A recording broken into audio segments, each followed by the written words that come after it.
Et moi, je suis avec vous tous les jours jusqu'à la fin des temps. Matthieu 28, 20.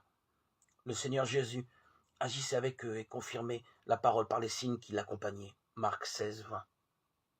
L'Église est l'objet d'un débat passionné. Certains y adhèrent avec ferveur. Pour eux, toucher à l'Église, c'est toucher au Christ. Il faut pourtant distinguer la foi en Dieu et en Jésus-Christ de la foi en l'Église. Le croyant se donne à Dieu, au Christ, et cette foi se vit en Église. Mais on ne se donne pas à l'Église. D'autres refusent l'Église pour eux, elle n'a rien à voir avec le Christ. Pourtant, c'est bien l'Église qui a écrit les livres de l'Évangile. Ils ne sont pas tombés du ciel. Et c'est par l'Église que l'Évangile reste une force de vie spirituelle et morale. Il ne faut pas, bien sûr, idéaliser l'Église. Elle n'est pas le miroir parfait de l'Évangile.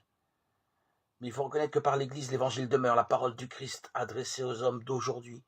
Il est évident que l'Église n'est pas à la hauteur de l'Évangile. Cette part d'humanité a les lourdeurs et les avantages de toute organisation humaine.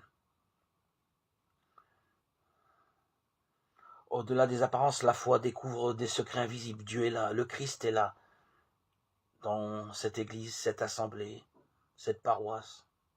Les chrétiens et les juifs croient malgré les impressions contraires que Dieu agit et parle dans l'histoire.